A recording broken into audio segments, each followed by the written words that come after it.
After 70 years of exile, when the land had rested and the people had learned the weight of disobedience, Yahweh stirred the heart of a Persian king and opened a path home. Exile had not been the final word. It had been a plow turning the soil of the covenant people, cutting back the vine, burning the chaff, and preparing the ground for renewal. Yet return was never a simple walking back into old life. The land they came to was scarred. Stones lay toppled where the altar once burned. The house of Yahweh stood in ruins. Gates were charred and broken, walls crumbled, fields overgrown, families scattered. What Babylon had torn down, the remnant now had to raise again.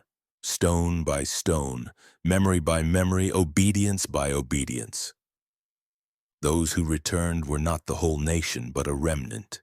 Men, women, children, elders leaning on staffs, Levites carrying vessels Cyrus restored. Tribal leaders reading genealogies as they walked. They left the broad rivers of Babylon for the broken ridges of Zion, not because the journey promised comfort, but because Yahweh had reopened the ancient path. They chose ruins over wealth, covenant over security, obedience over ease. When their feet reached Jerusalem, they did not begin with walls or houses or fortifications. They began where all covenant renewal must begin. The altar.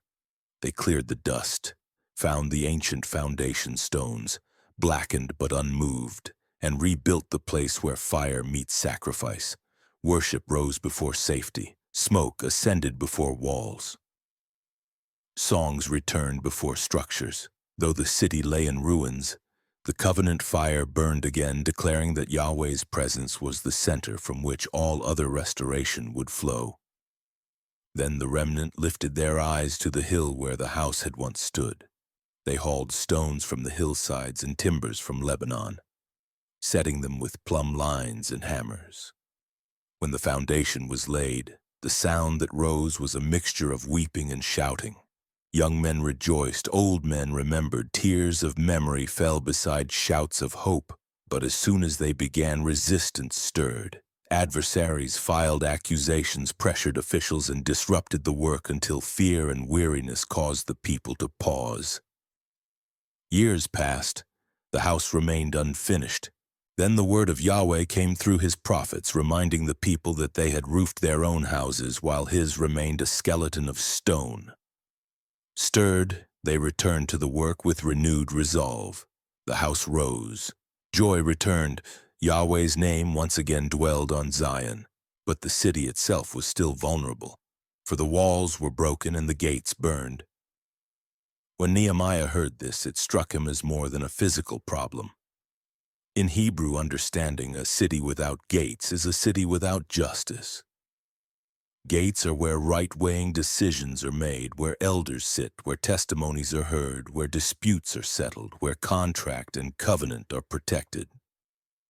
Without gates, Jerusalem could not function as Yahweh's city. Nehemiah returned with permission, supplies, and the determination to rebuild what Babylon had shattered. Families, priests, craftsmen, merchants, even daughters and perfumers took up stones.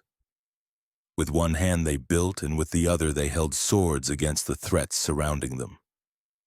Gate by gate, breach by breach, the city's identity was restored. The sheep gate, where sacrifices would pass. The fish gate, where trade entered. The old gate marking the ancestral boundaries. The water gate, where Torah would be heard. The east gate, where the king would enter. Each gate rose not as a symbol, but as a living function of covenant life. When the walls were complete, Jerusalem stood once more as Yahweh's city, fortified, ordered, alive. With altar, house, gates, and walls restored, the people gathered in the open square.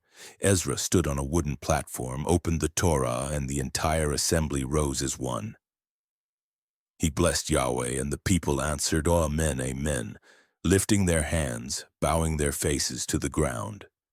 Levites moved among them, giving the sense, helping them to understand the ancient words that had shaped their ancestors. The people wept, not because of emotion, but because the boundary stones of the covenant had been revealed again. Nehemiah stilled their grief and called them to rejoicing, for the joy of Yahweh would be their strength. They celebrated Sukkot with a gladness not seen since the days of Joshua. Identity returned. The covenant path was lit once more, but in the shadow of this renewal another structure began to form. Quietly, subtly, with the same stones of good intention the people had used to rebuild the city. The leaders who had witnessed exile's devastation feared its return. They feared stumbling once again. Fear can guard a covenant. It can also distort it. To protect the people from breaking Torah, they began placing additional boundaries around Yahweh's boundary stones. At first, they were simple precautions. Soon they multiplied into rulings. What counted as work? What counted as caring? How far could one walk? How many steps could one take? How should hands be washed? How should purity be managed in every circumstance? Each ruling was a fence meant to keep the people from approaching the edge of disobedience. But fences built high enough begin to reshape the landscape. Traditions were preserved, handed down, expanded. Oral rulings accumulated.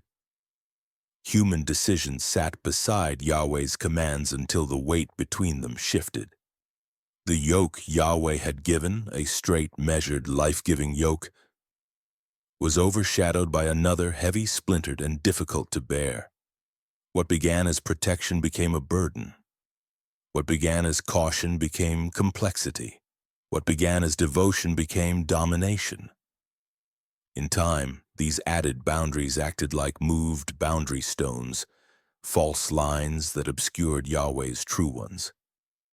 The path straightened by Torah became a maze. The simplicity of obedience was buried beneath interpretations. A new structure grew within the restored city, not of stone or timber, but of rulings and authority. A new Babylon rose, not carved in idols, but constructed in decrees. By the time centuries passed and silence settled over the prophets, the covenant people lived inside two Jerusalems, the one rebuilt with stones and the one rebuilt with words. The altar burned, the house stood, the gates weighed justice, but around the Torah stood a fence thick as any wall of Shinar.